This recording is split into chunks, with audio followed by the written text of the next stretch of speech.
about the phenomenon that Twilight is? I mean, can you believe that you've been a part of this thing? Not really.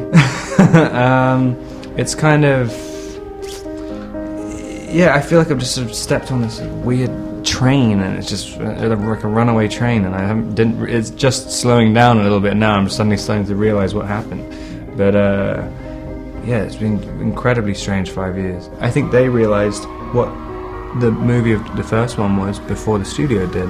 You know, they were the first ones who were telling us when they turned up to the set, going, "This movie's gonna be massive," and we were in it, and we were like, "Really?" Like, I don't even know. I mean, yeah, it's always kind of come from the kind of grassroots movement. I mean, it's always been led by them, the success of it. Don't antagonize her. She's the strongest one in the house.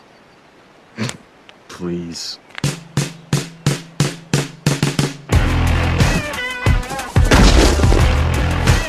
Don't hurt yourself, Emmett. All right, all three. 1, 2,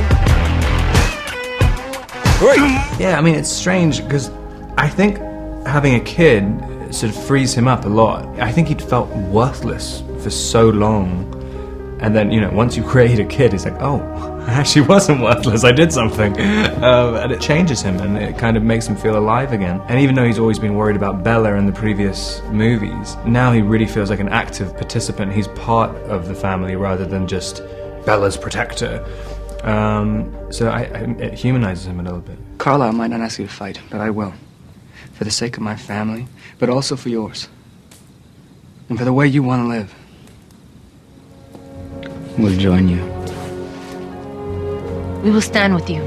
So will we. That didn't take much. Let's hope it doesn't come to that. It is a little bit strange, because you get so familiar with the mannerisms and stuff, and it's very, very specific what you have to do in those movies. And it just becomes kind of like second nature. It is very strange to think, like, you know, you're not going to do that voice anymore, you're not going to do all these various different things. What was that last day on set like? Was it sad, or was there kind of a euphoria? It was at the end of 3 weeks of night shoots, and it was pouring with rain, and it was freezing, and everyone just left. It was very, very anticlimactic. Yeah, and then we had to do reshoots twice, and both times it was like kind of a total disaster. We never had a really good ending. Yesterday at the premiere, when we had everyone from the cast there, it was nice. It was kind of, it felt like a big thing yesterday.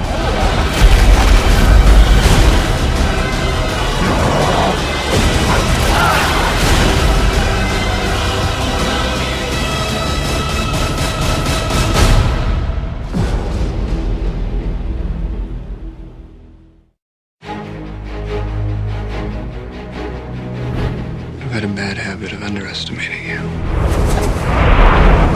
Every obstacle you faced, I think you couldn't overcome it. As soon as Bella thinks that she's sort of done it and survived, something else happens. I think at this point, the one thing that you definitely do not question is that family.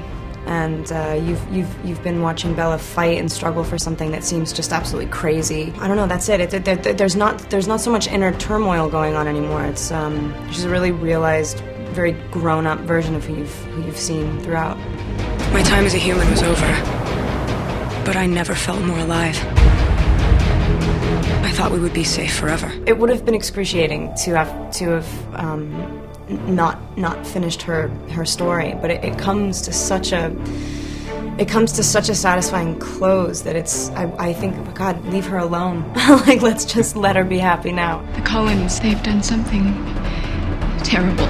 Walter thinks Renee's made an immortal child. She was born, not bitten. She grows every single day. Oh my. Throughout this whole 4.5-year process, that feeling of release has only come right now. And I mean, that's amazing. It's really rare to find something that can sort of captivate you and keep you charged and like raring to tell the next story for that period of time. It's not normal. Our search began looking for vampires in the most remote corners of the world. My family's in danger. I need your help. Each with their own gift. It's fun to live in this world with her because as much as a girl likes a challenge, and I think that's why this thing is really taken like fire. It's just nice to see them sort of take a breath and like have what they've been fighting for. After 18 years of being utterly ordinary, I finally found that I could shine. It is easier to believe the hype now, just because I've had a lot of time to live it. To the fans, I always just want to say, hey, I feel that there's really no difference between us. So, like, you know, thanks for being there with us.